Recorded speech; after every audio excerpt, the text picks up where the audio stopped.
Hello everybody and welcome back to my channel. Today I'll be talking about Dare to Know, the new single released by progressive rock band Yes.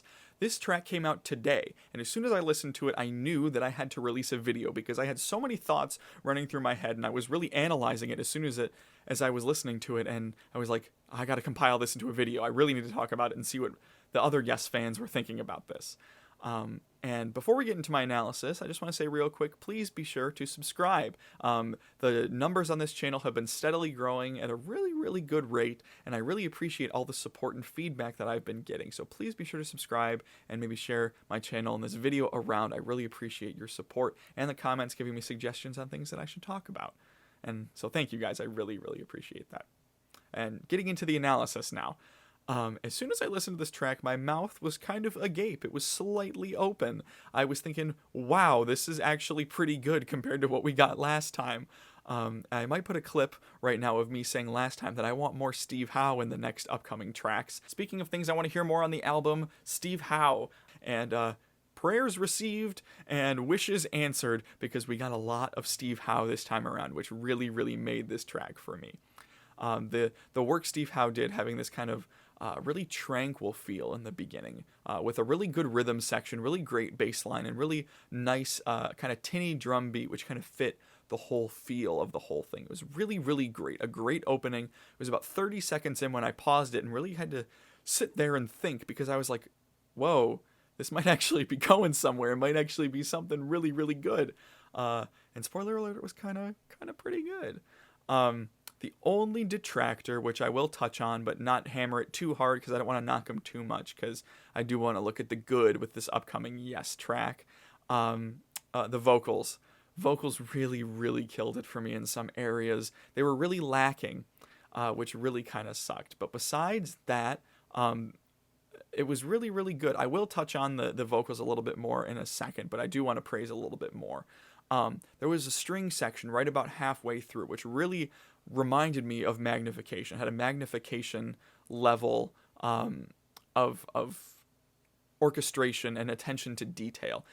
And I don't know who maybe arranged the strings and wrote this section, but whoever did, I have props in the new group, because really good stuff. I really think Steve Howe carried this album. This is just the track. Album upcoming, which I'll talk about. But right now, this is just the track. Steve Howe really killed it throughout this entire track. Brought back a little bit of the slide guitar, which I was really missing over these past couple albums. Really like that comeback and hearing that stuff. Instrumentals, I really think, were the best since Magnification.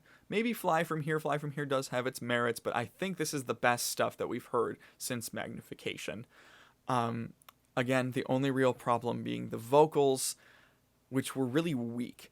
They were lacking, but to be more specific, they were kind of weak. The rest of this track had a really good backbone. It had really good stuff going on with it. But what would make it whole, and what did make it whole on, let's say, Magnification, was John Anderson's vocals. They kind of sat on top of the ethereal tracks and really hammered home some power, which was really good, kind of melded the whole thing together, which is really what this track needed. It felt kind of empty at times because, yes, there were vocals, but it all felt like backup vocals. You could hear Steve Howe back there probably doing the backups, which I think was Steve Howe. And that was pretty solid, but the main vocals were just kind of weak. They weren't what I was expecting and really wasn't what I wanted, because I would say even the Ice Bridge, the last single, had better vocals. Still not my favorite, but had better vocals than this time around.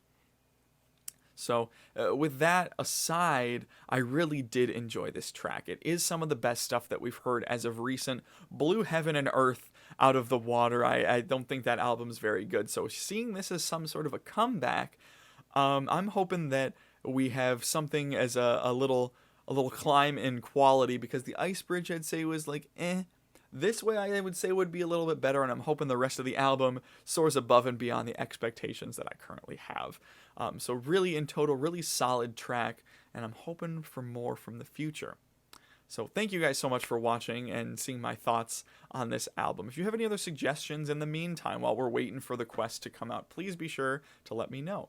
This was a little short video because this track was relatively short, so I'm glad I got to share my thoughts with you. As again, please be sure to subscribe, let me know your thoughts, and I'll see you guys in the next video which has some pretty cool stuff going on in it, if I do say so myself. So please stay tuned. I'll see you guys in the next one. Bye-bye.